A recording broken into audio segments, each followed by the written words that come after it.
Bienvenue dans un nouvel épisode les amis. Dans cet épisode on va parler de développement musculaire, on va parler de développement de la force et on va parler de lumbago, de comment gérer ces douleurs au dos qui viennent à répétition. Ça vient tous les 2 mois, tous les 3 mois, etc. Vous êtes nombreux dans cette situation et je vais donner quelques astuces ici en espérant que ça pourra vous aider. Encore une fois, je tiens à remercier toutes les personnes qui participent au jeu, qui posent leurs questions sans limite de caractère. C'est ce qui me permet de sélectionner les questions les plus appropriées et d'y répondre dans ce podcast. Donc je le rappelle encore une fois, lien dans la description, en tout temps dans ma bio Instagram. Posez vos questions les amis, c'est comme ça que je peux vous aider de la meilleure des façons. Mais avant toute chose, commençons par les news de la semaine. On est un peu pressé par le temps parce que j'ai un coaching dans pas longtemps, donc je dois me dépêcher ici. Alors première news de la semaine, on a eu un combat de boxe entre Ryan Garcia et Devin Haney qui a été super populaire sur les réseaux sociaux, sur toutes les pages de sport. On en a entendu parler avant le fight et après le fight également. Et je pense que ça va durer encore quelques jours ici. Mais il y a eu beaucoup de hype autour de ce fight là, beaucoup de stratégie marketing également concernant ce fight, qui a été d'ailleurs orchestré par un Ryan Garcia qui a fait les choses de la manière la plus correcte possible, je pense, pour alimenter cette hype et pour empocher la somme qu'il a empochée. Parce qu'effectivement, il a empoché 50 millions, dont 12 millions sur un pari qu'il a fait sur lui-même. Donc il a parié 2 millions sur lui-même pour gagner, et, enfin à la victoire, et du coup, il a empoché ces 12 millions.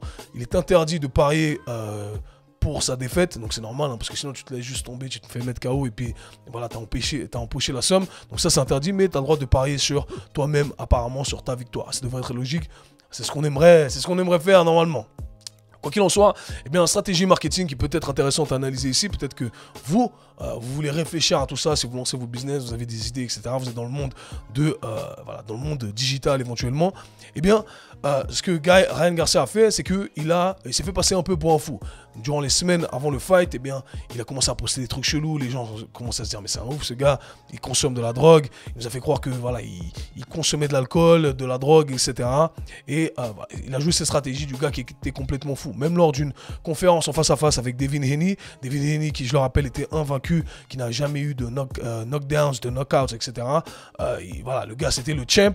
Et même lui a dit lors d'une conférence en disant, hey, je crois que le gars, il prend pas ce combat au sérieux. Effectivement, personne ne pensait que Ryan Garcia était préparé, qu'il prenait le truc au sérieux.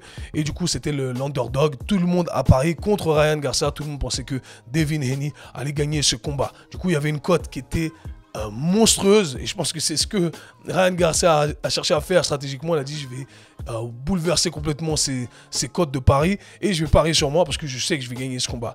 Et puis en gros, il arrive le jour de la posée, il boit une bière, apparemment les gens disent que c'était simplement un jus de pomme. Il arrive un peu trop lourd à la posée, de 3 livres, mais bref, le combat se fait et puis il punit littéralement Devin Haney, vraiment punit.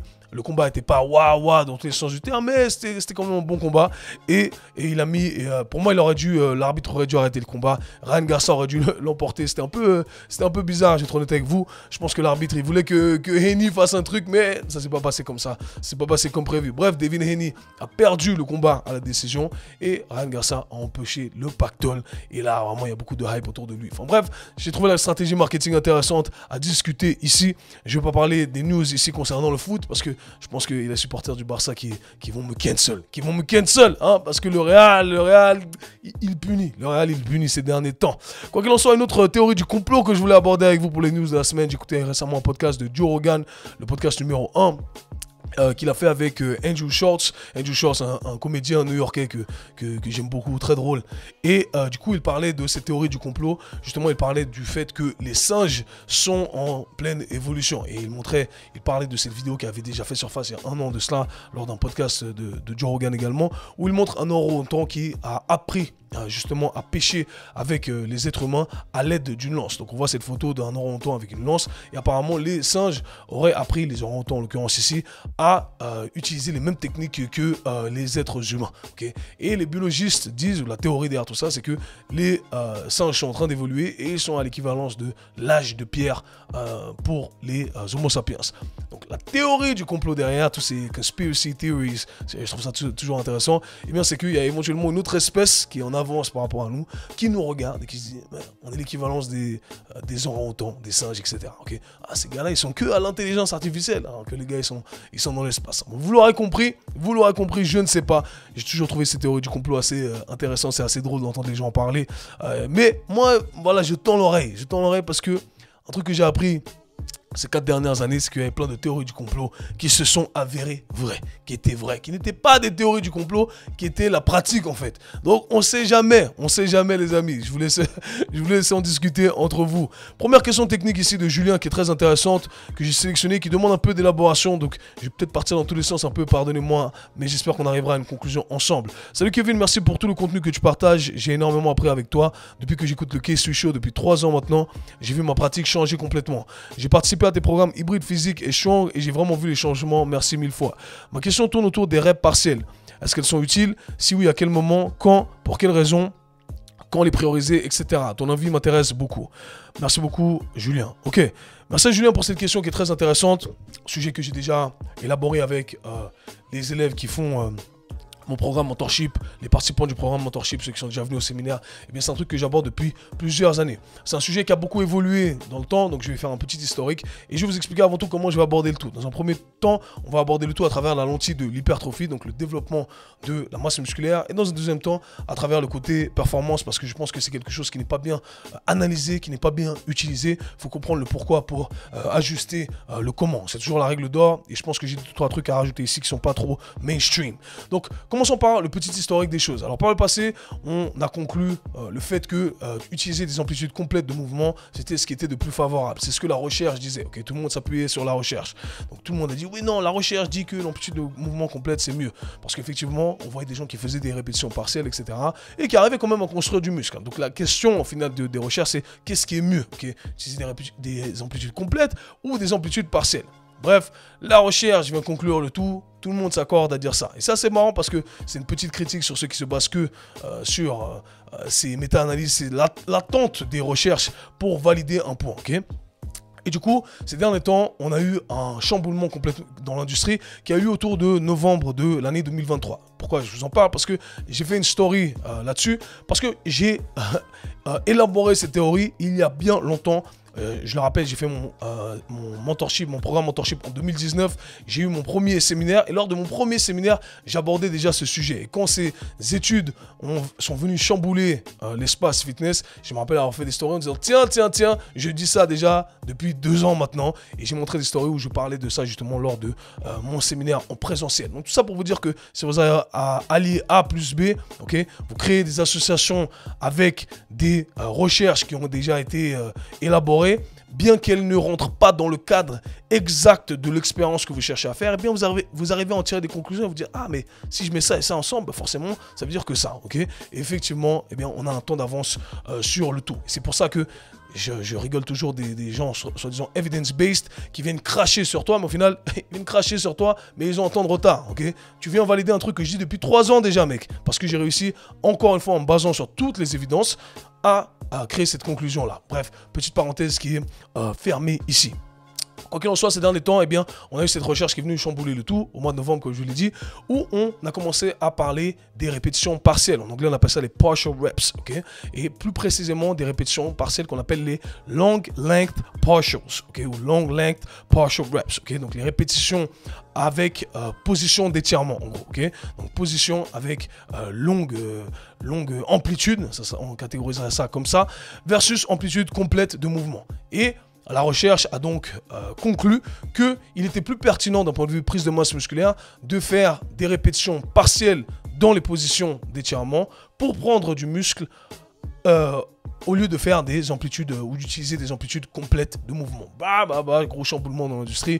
Les gens se disent waouh, maintenant on fait que ça, et vous allez voir qu'il y a plein de youtubeurs qui ont commencé à faire des vidéos dessus, etc., à expliquer le tout. C'est toujours marrant de voir que c'est cool de s'actualiser, mais de voir qu'en fait les gens surfent juste sur les tendances et n'ont pas de propre... ils n'ont pas de propre réflexion par eux-mêmes, et c'est ce qui me désole parfois, parce que comme je l'ai dit, c'est un discours que j'ai depuis bien longtemps. Et pour comprendre pourquoi j'ai ce discours depuis bien longtemps, eh bien, il faut ne pas s'attacher justement à ces termes qu'on utilise à tout va, ok? Amplitude complète de mouvement, en anglais qu'on appelle le full range of motion. Et un truc que les gens n'ont pas distingué depuis bien longtemps, eh bien c'est qu'il y avait une distinction à faire entre l'amplitude complète de mouvement d'un exercice et l'amplitude complète de mouvement d'un tissu qu'on cherche à solliciter, ok? Ce sont deux choses complètement différentes qui parfois sont associées, mais qui parfois ne le sont pas lors de l'exécution d'un exercice. Qu'est-ce que j'entends par ça? Lorsque vous faites un exercice, eh bien, éventuellement, vous utilisez une amplitude complète de mouvement. de l'exercice. C'est-à-dire, vous prenez l'exemple d'un squat, vous descendez tout en bas, vous remontez tout en haut, mais vous n'êtes pas forcément en train d'utiliser l'amplitude complète de mouvement d'un tissu. C'est-à-dire que vous n'êtes pas en train d'étirer complètement un tissu. Et ce sont deux choses à distinguer. Parfois, oui, il y a des exercices que vous faites qui étirent complètement les tissus.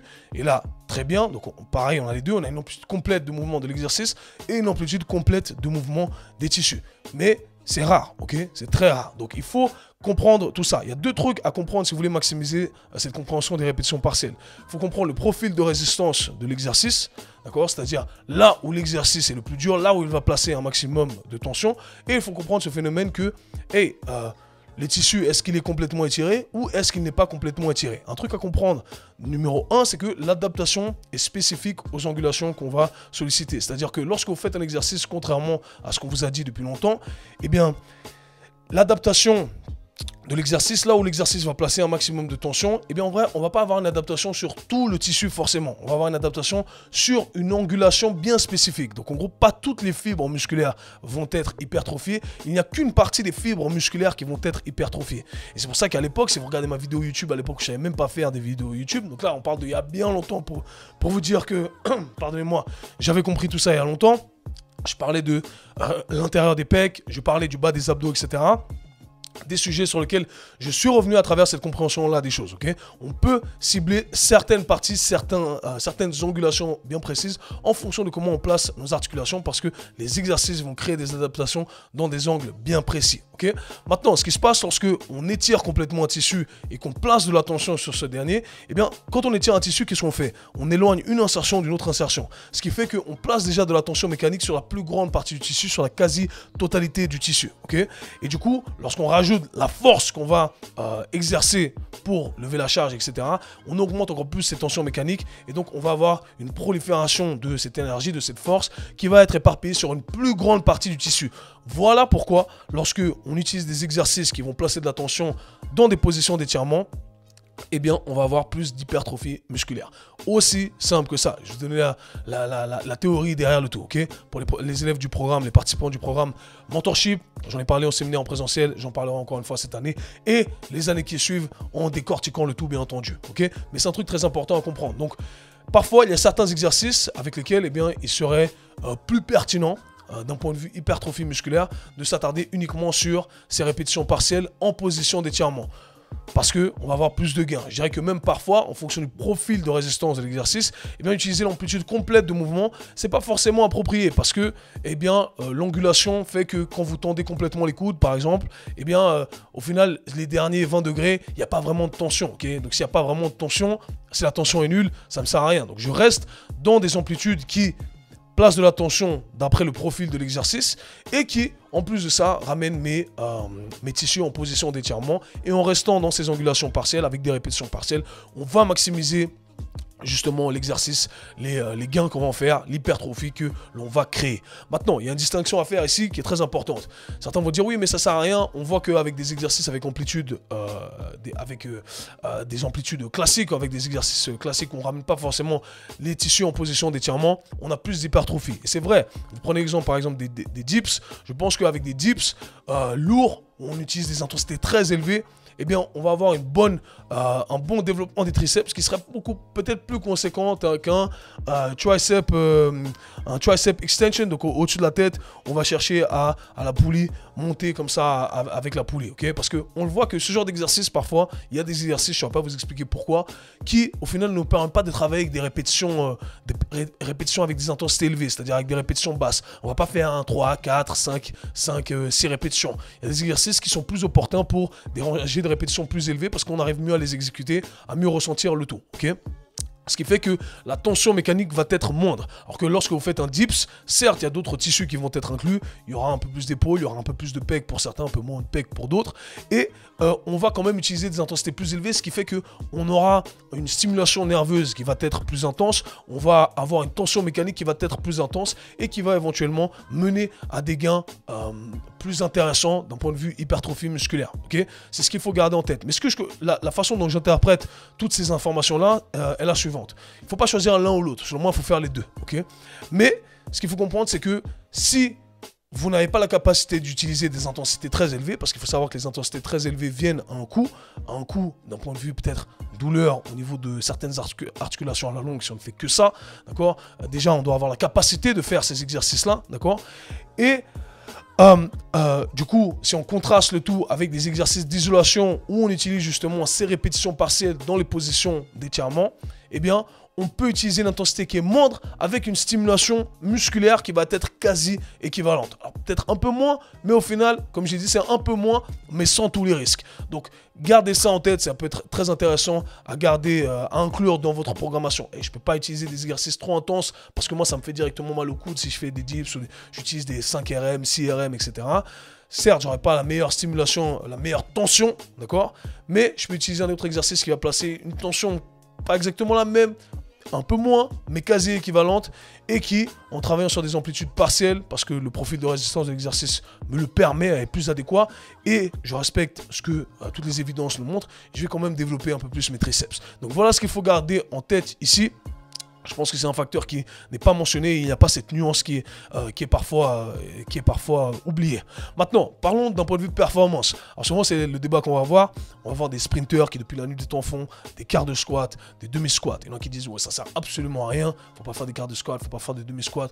Ou il y en a qui vont dire, oui, ça sert absolument à quelque chose. C'est ce qui permet de travailler dans des angulations bien spécifiques. Vous voyez que les sprinteurs ne descendent pas tout en bas, donc ça ne sert à rien de descendre tout en bas. Et selon moi, les deux personnes ont tort dans leur argumentation. Okay, l'idée, encore une fois, lorsque on voit des sprinteurs ou des athlètes utiliser des répétitions partielles, eh bien, l'idée, c'est simplement de travailler sur leur force. Okay, et moi, comme je vois tout, je vais essayer de l'élaborer ici. Ou peut-être je vais répondre à la question. Est-ce que je pense que les répétitions partielles pour la performance sont intéressantes?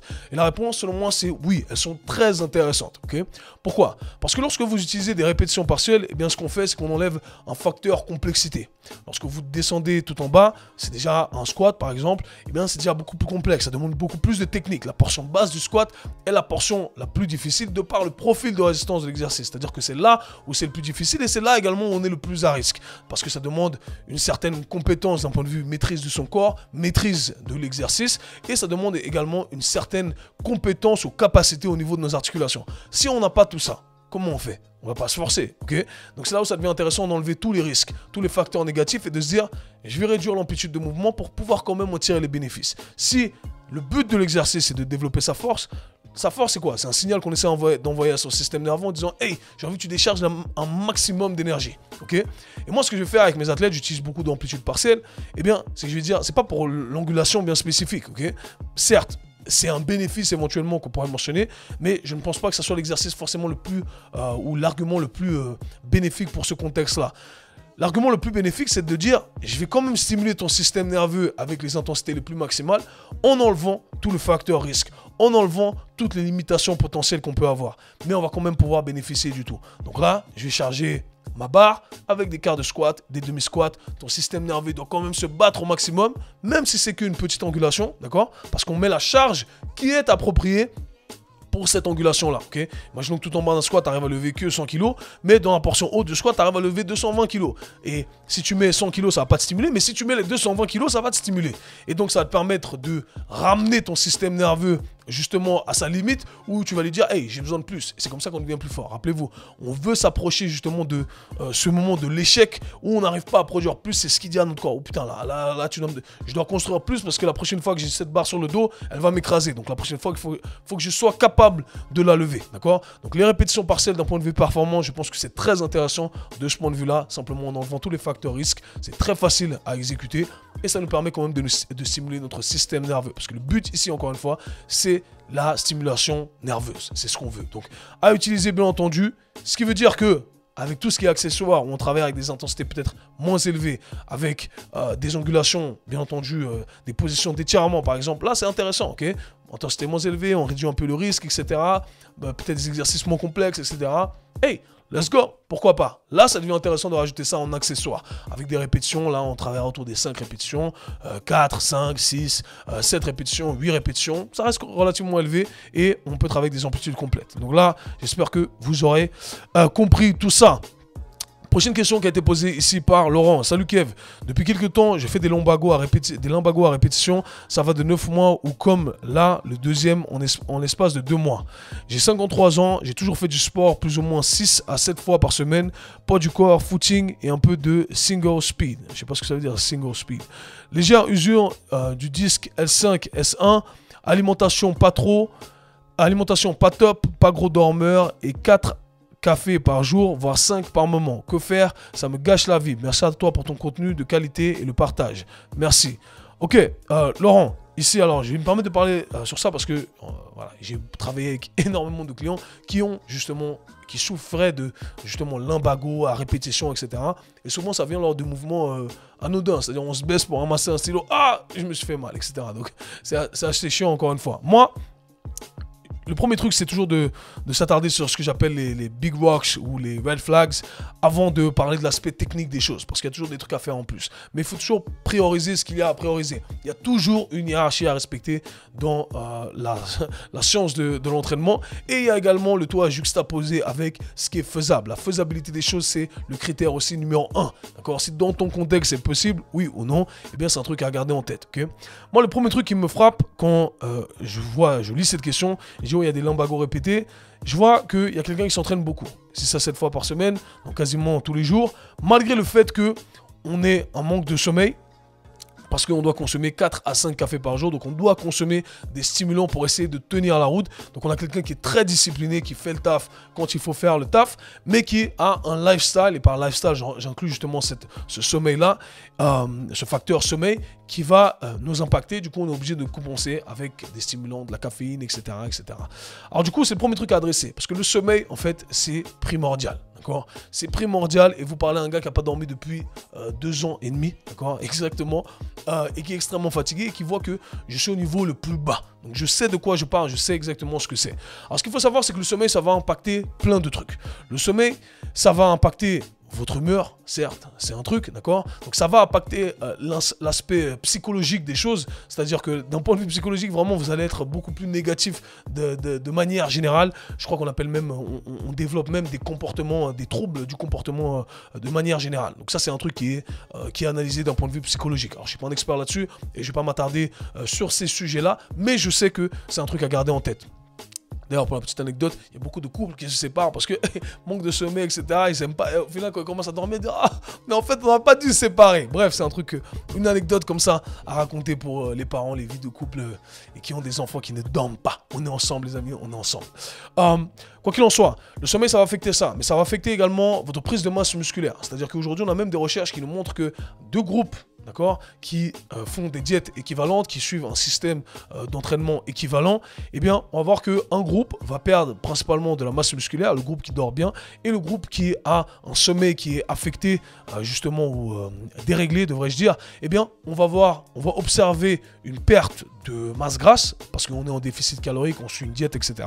Mais on va observer une perte de masse musculaire, alors qu'on suit exactement le même régime que ceux qui consomment exactement la même chose, mais qui dorment plus. C'est-à-dire que malgré le fait que l'on fasse tout correctement, on va perdre du muscle. Okay, c'est le premier truc à garder en tête. On va perdre du tissu de manière générale, et je supposerais ici que on va perdre tout type de tissu. On va perdre en qualité de tout type de tissu, donc également les tissus conjonctifs, etc., les ligaments, les tendons, etc. Je pense que tout ça va être affecté.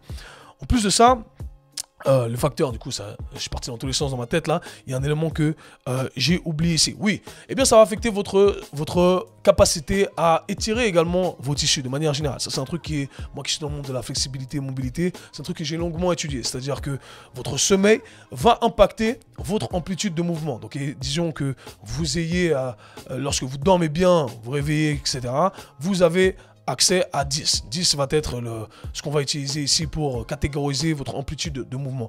Lorsque vous ne dormez pas bien, eh bien vous n'avez accès que à 5. Du coup, vous vous retrouvez à faire des exercices en salle de sport où ça vous demande d'aller à 7 en termes d'amplitude de mouvement, et là, bam, ça me fait mal. Okay, et c'est comme ça qu'on se fait mal. Okay, on excède la capacité de nos tissus à l'heure actuelle. Donc pour vous protéger, votre système nerveux, il réduit tout simplement votre réflexe, ce réflexe qui consiste à contracter vos tissus lorsque vous allez là où vous n'avez pas la capacité d'aller, eh bien votre système nerveux, bam, réduit le tout, vous forcez, vous faites mal. C'est comme ça que ces lumbago arrivent de manière générale. C'est beaucoup plus complexe que ça, bien entendu. Il y a une cascade d'événements, les douleurs au dos, c'est complexe. Je fais toujours un petit disclaimer ici.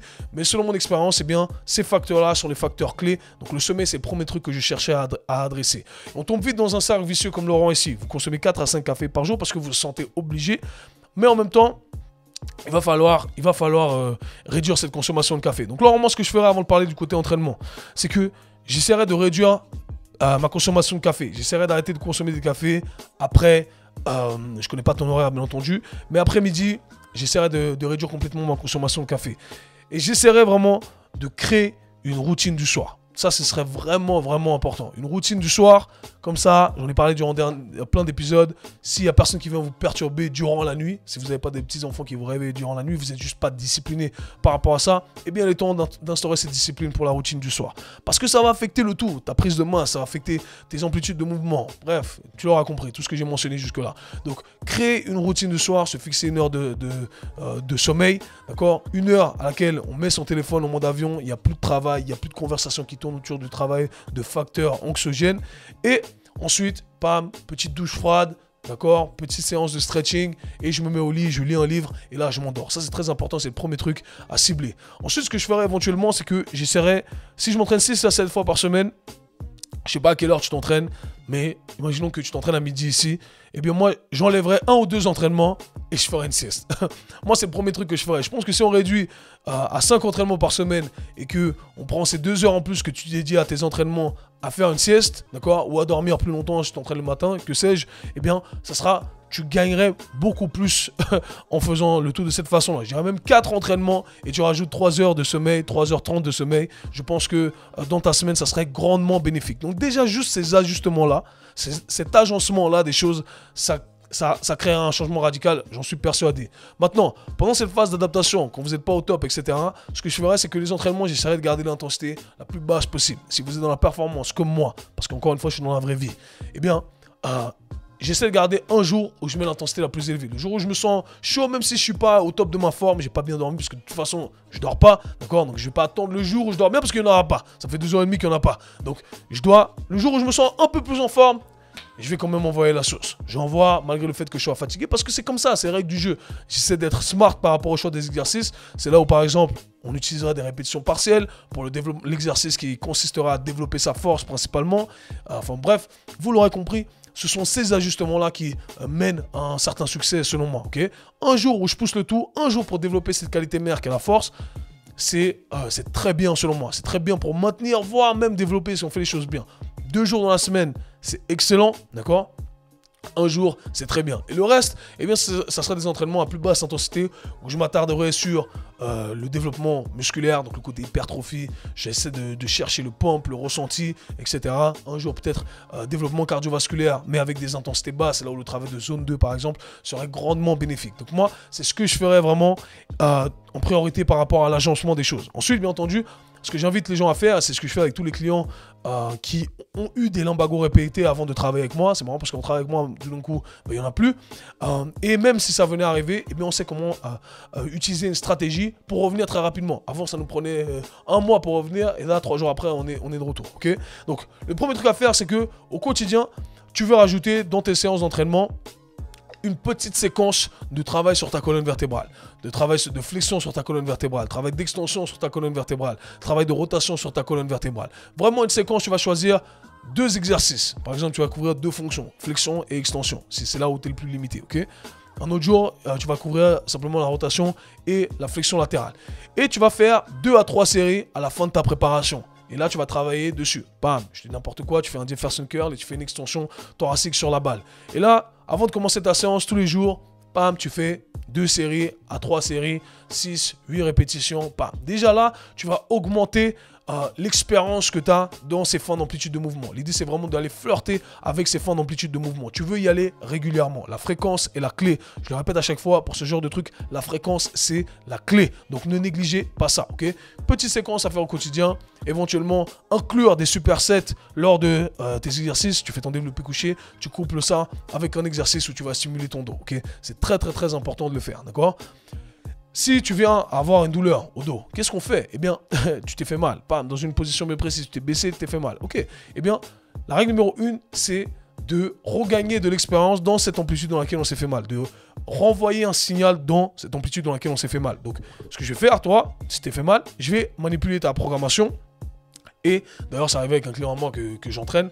Une semaine après, voilà, on était de retour. Alors qu'avant, ça durait longtemps. Durant ta programmation, on va adapter le tout. On va enlever les exercices qui éventuellement vont éveiller des douleurs, etc. On adapte le tout, mais on garde le même focus. On va garder l'exercice de poussée, on va peut-être adapter l'exercice de poussée. L'exercice de les jambes, on va l'adapter pour qu'il n'y ait pas de douleur au dos, de sollicitation quelconque. Tu faisais un back squat, ok, on va faire les talons élevés. On va utiliser un goblet squat avec talons élevés, éventuellement au poids du corps uniquement, ok.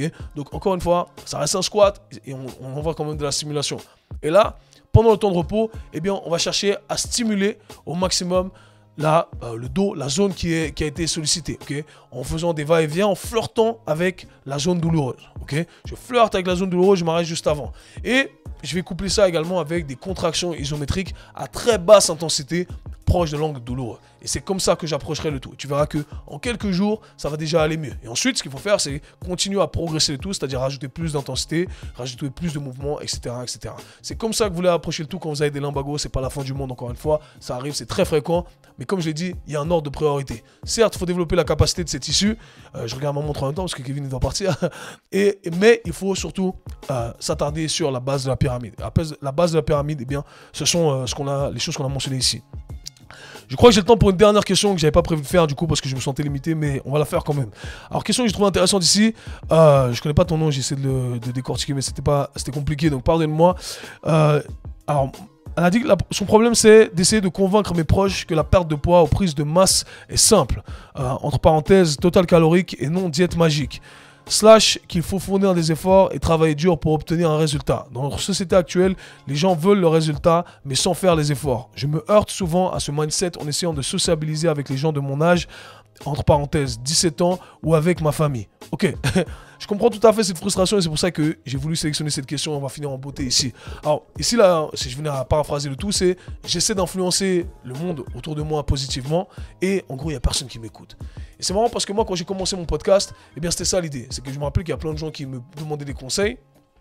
Et au final, ils ne les appliquaient pas. Parce que tu leur dis, ouais, il faut juste faire les bases, il faut dormir, il faut t'entraîner, il faut envoyer ça à la salle, il faut mettre de l'effort. Ouais, non, vas-y, il y a des mimes même sur Internet qui me font rire. Vas-y, garde tes secrets. Alors qu'il n'y a pas de secret, en fait. Tu leur dis la base, mais les gens ne veulent pas confronter à ces bases-là. Parce que si tu leur dis que c'est trop facile, en fait, c'est comme si tu leur disais que... voilà, t'es un bon à rien de ne pas faire les trucs faciles. C'est comme ça qu'ils interprètent le tout. Ils préfèrent ne pas accepter le fait qu'ils ne soient pas disciplinés. Ils préfèrent se voiler la face littéralement plutôt que d'accepter le fait que hey, je ne suis pas en train de faire les bases et c'est de ma faute à moi. En fait, c'est aussi simple, il n'y a pas de secret. Okay. Donc si tu penses qu'il y a toujours des secrets, eh bien forcément c'est une excuse pour toi disant hey, j'ai pas les secrets pour réussir. Non, non, tu as les secrets pour réussir, tu n'as juste pas la discipline pour le faire. Et je peux comprendre en fonction du contexte, encore une fois, chacun fait ce qu'il veut. Quoi qu'il en soit, je comprends cette frustration. Donc moi, j'avais cette frustration également. Et ce que j'ai décidé de faire, eh bien, c'est que je me suis dit, au final, un truc que j'ai compris, c'est que nul n'est prophète chez soi. Ça, c'est la règle d'or. Donc j'ai pris un micro et j'ai commencé à prêcher la bonne parole à travers ce micro. Et le podcast a évolué. Il y avait 3 personnes qui écoutaient. 3 sont devenus 30. 30 sont devenus 50, 500, 1000, 2000, etc. Et c'est comme ça que le podcast a pris. D'accord? Donc il y a des gens éventuellement qui vont vous écouter. Ça, c'est le premier truc. Il ne faut pas se tuer à vouloir convertir les gens qui ne veulent pas être convertis. Le premier truc à faire, c'est de montrer à travers l'exemple. Okay, vous devez appliquer sur vous-même. Et éventuellement, vous allez en inspirer quelques-uns. Attendez que les gens viennent vers vous et ne cherchez pas à prêcher la vérité, la bonne parole comme ça aux gens qui ne veulent pas l'écouter. Chaque chose vient en son temps et en son heure. Okay, donc attendez que les gens viennent. Et comment les gens vont venir? Eh bien, en montrant que ça marche sur vous. Donc faites-le sur vous. Appliquez-le sur vous-même. Vous allez avoir des résultats. C'est la quête que vous devez faire avant tout. Avant de dire, hey, regarde sur les autres. Parce que éventuellement, vous n'avez peut-être pas la crédibilité pour le faire. C'est-à-dire, ouais, tu me dis de faire ça pour prendre du muscle, mais peut-être que tu n'as pas de muscle. Tu me dis ça pour, je sais pas, être flexible, mais peut-être que toi, tu n'es pas flexible. Tu as compris la théorie, mais montre-leur que tu as la pratique. C'est à travers ce prisme-là que j'essaierai de voir les choses, à travers cette perspective des choses. Ça a toujours été mon discours. Je le fais sur moi-même, vous allez gagner énormément d'expérience et éventuellement, vous allez pouvoir ensuite l'enseigner. Et c'est comme ça que je le fais. Et ceux qui ne veulent pas vous écouter, eh bien, il ne faut pas vous fatiguer. Donnez simplement de l'énergie à ceux qui veulent vous écouter. Et c'est ce que je fais aujourd'hui. Bam, ceux qui veulent m'écouter, vous cliquez sur play. Ceux qui ne veulent pas m'écouter, vous ne cliquez pas. Je suis là pour aider ceux qui le veulent, ceux qui veulent bien exécuter ensuite, parce que seuls ceux qui exécutent peuvent avoir des résultats. Je dis à chaque fois, c'est très bien d'avoir plein d'informations, mais si vous n'exécutez pas, eh bien, vous n'allez pas avoir de résultats. Sur ce, les amis, sur cette bonne parole, je vous souhaite une bonne journée à tous, une belle semaine à tous. Nous, on se voit, /parle très bientôt. Peace.